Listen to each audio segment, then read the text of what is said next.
Parliament is demanding consistent 6-hourly updates on the COVID-19 cases, insisting delays create room for suspicion.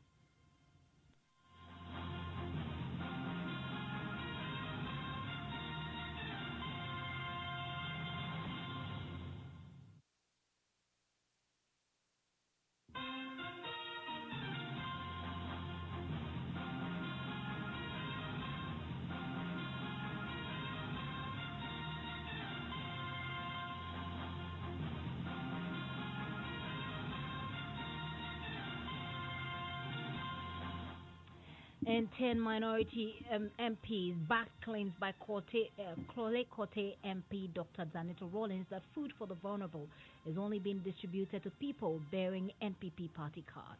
It's MPP mechanism and system being used to distribute food. They came back to tell me that it was only MPP members who were receiving the food. So they were asked to leave, and so they left. Top stories brought to you by Bond Savings and Loans. Your success, our passion. GASM, the nation builder. Vodafone. The future is exciting. Ready? My name is Gifty Andoh Appiah.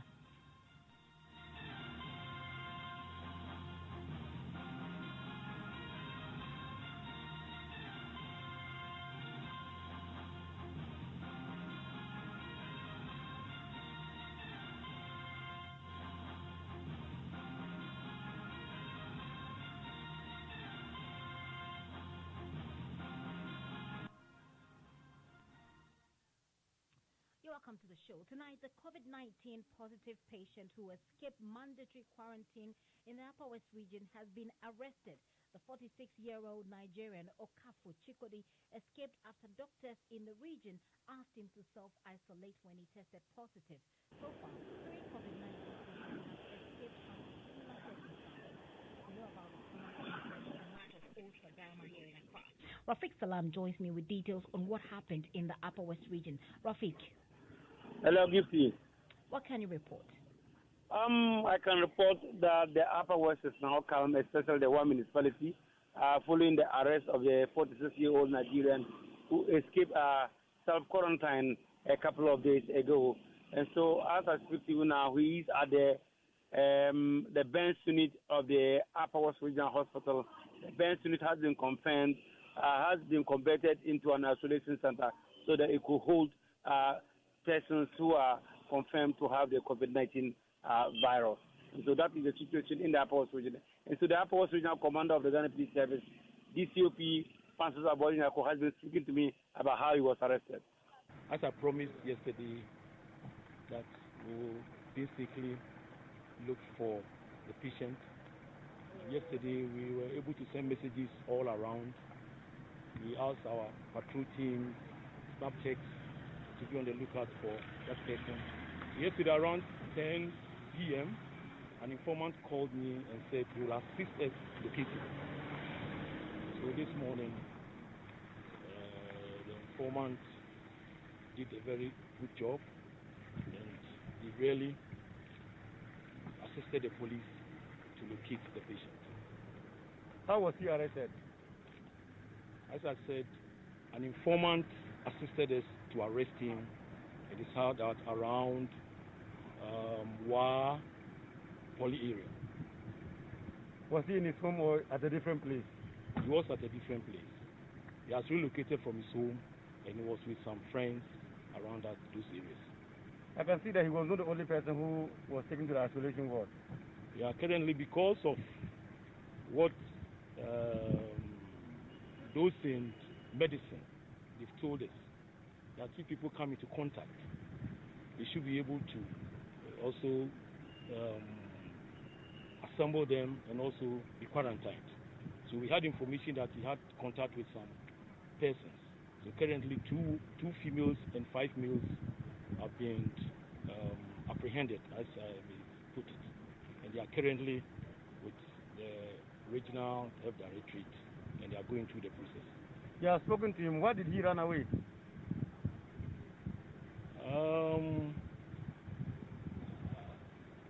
I don't know his intentions, but I believe that maybe he was afraid or something. So I don't know his intentions, why he ran away. But what he did was very bad because he has caused fear and panic in the community. And as of now, I believe that the community are happy because they have located him and they are able to even gotten those he came into contact with.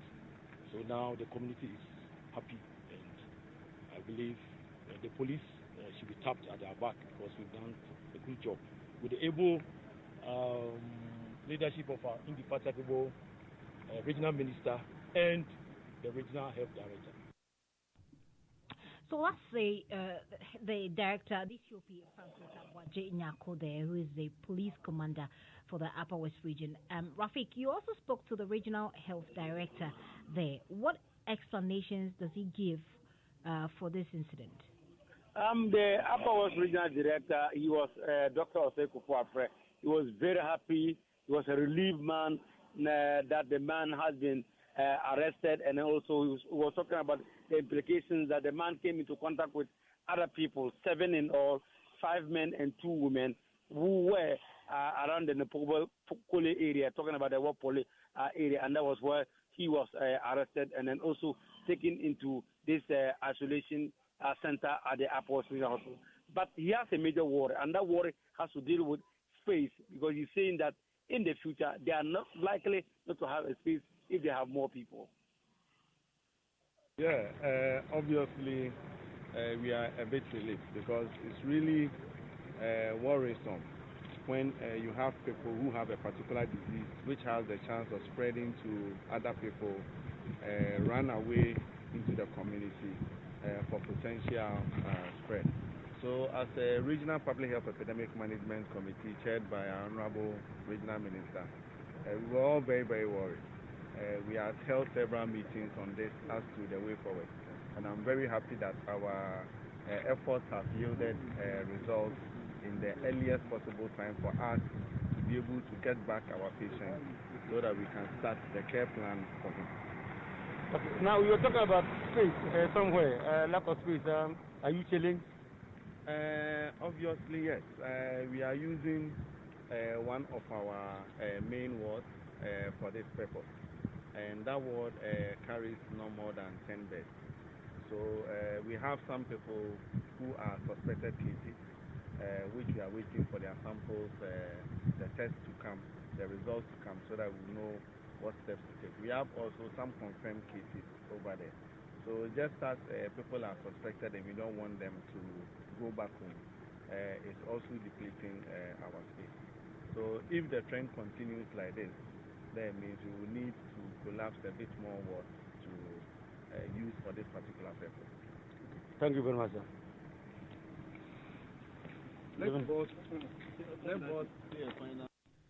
So that's the Upper West Regional Health Director, Dr. Osei Appiah, speaking to my colleague Rafik Salam there. Obviously, the hospital doesn't have the facilities.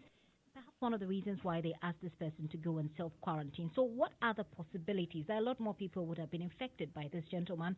And what immediate steps should the Regional Health Directorate take to protect everybody else? Let's get on the phone now. I have Dr.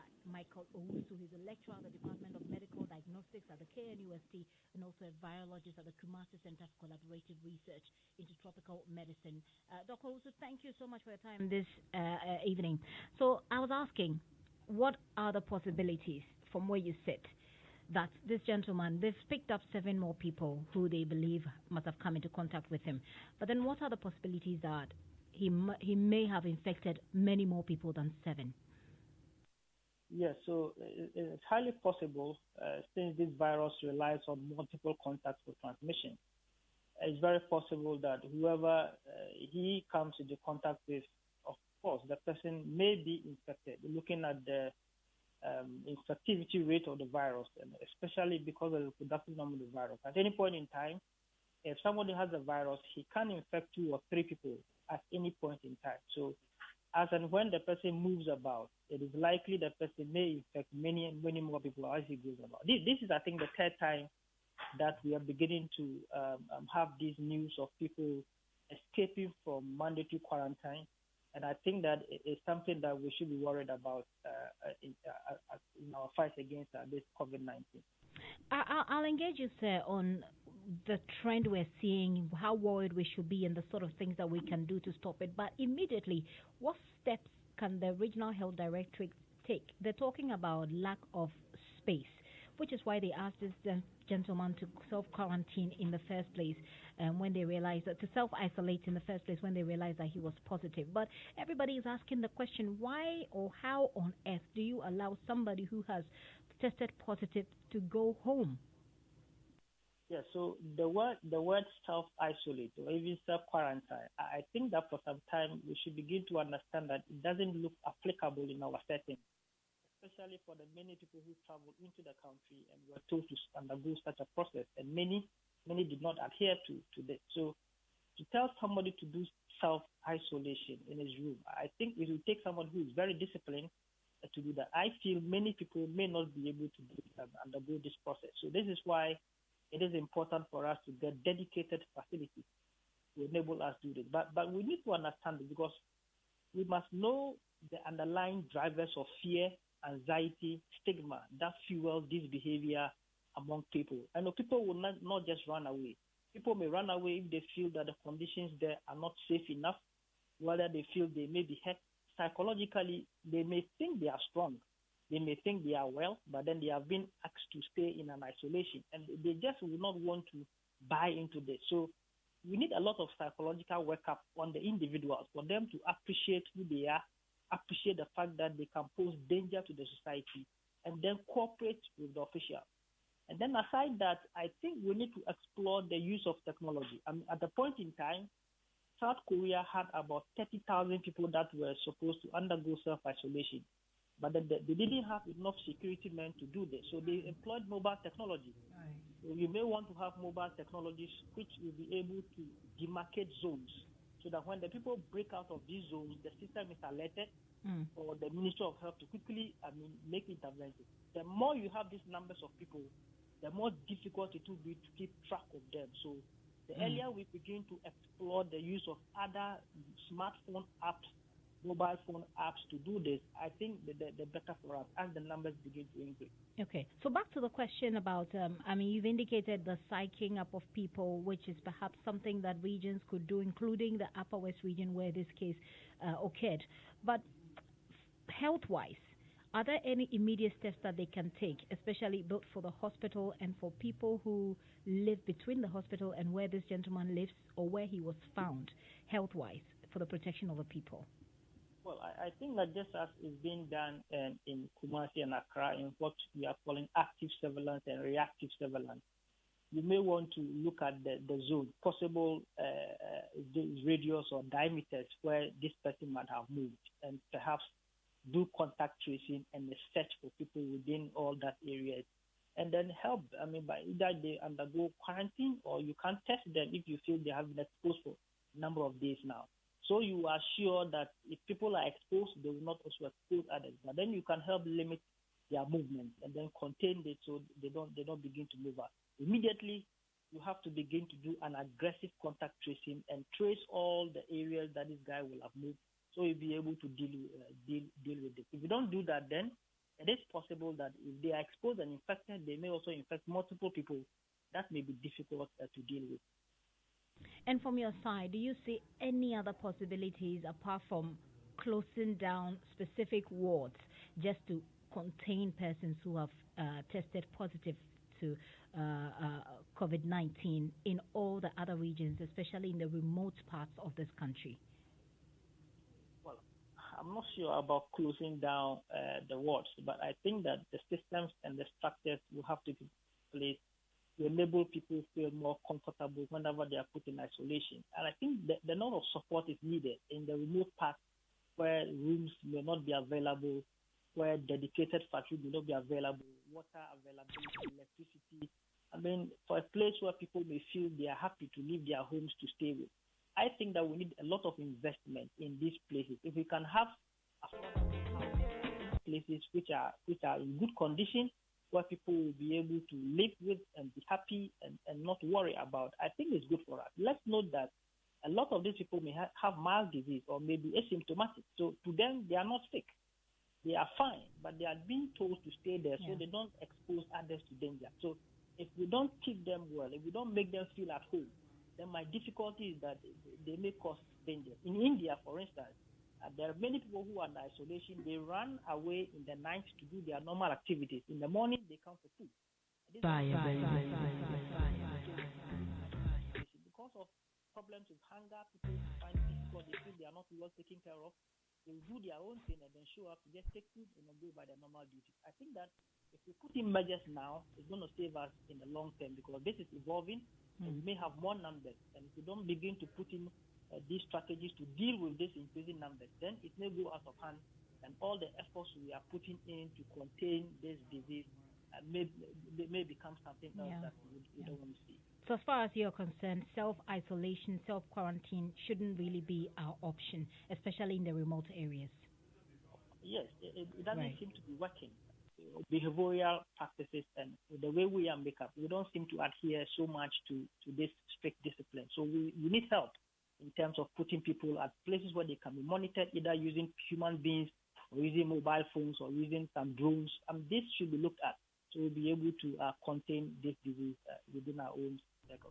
Doc, thank you so much for your time this evening. That is Dr. Michael Owusu. He's a lecturer at the Department of Medical Diagnostics, KNUST, and also a virologist at the Kumasi Center for Collaborative Research into Tropical Medicine. Now, we head to Parliament because the minority there is calling on government to avoid delays in updating figures on COVID-19 cases. They're demanding a timely 6-hourly update. They want government to be more transparent in how the figures are churned out.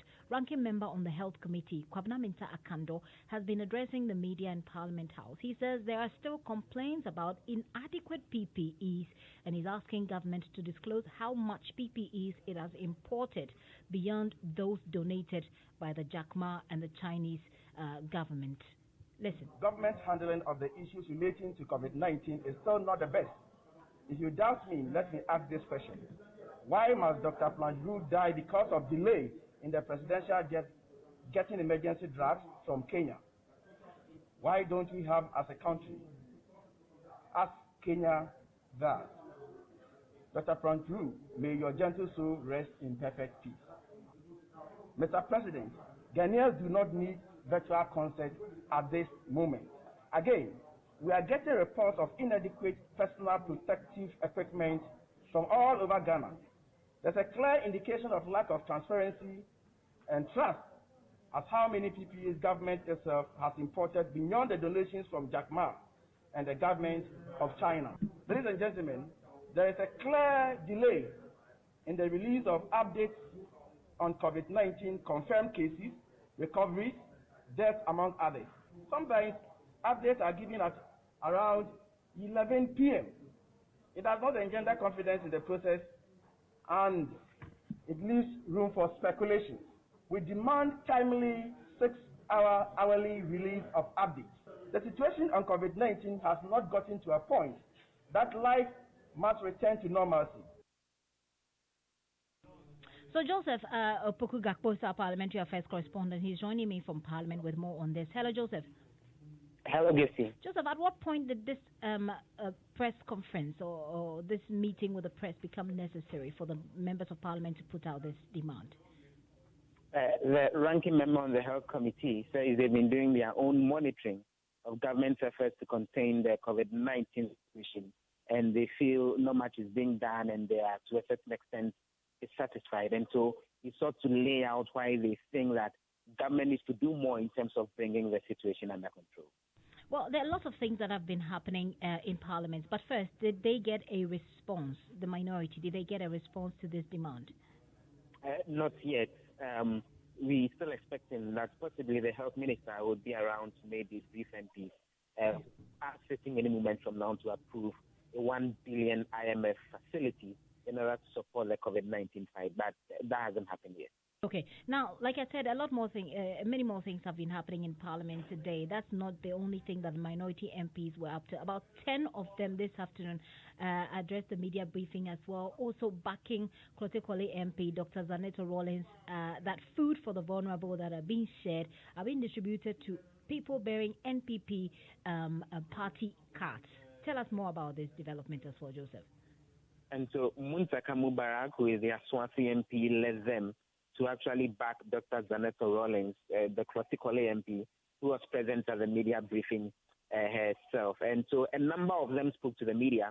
The Ablekuma South MP, Okovandapoy, the Obum Domia Brian P. Sofia Akwako, the Ayawaso North MP, Steve Jaja, the Ashaiman MP, and Asdogbe, the Odododio MP, Gilante Vandapoy, as well as Dr. Zaneto Rawlings and Muntaka Mubarak addressed the media, and as far as they are concerned, they've seen evidence and they have the details to back it that in large parts of the country under lockdown, MPP officials are the ones leading the distribution, and NDC members, they claim, are not benefiting from the distribution.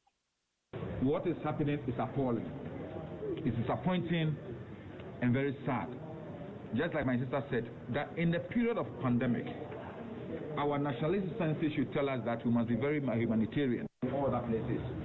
Is MPP mechanism and system being used to distribute food in the community? And sometimes when the vehicle comes to park, I have seen it myself. They call MPP boys within the area who are organizers and hand over the food to them and tell them who and who to go and give to in the households.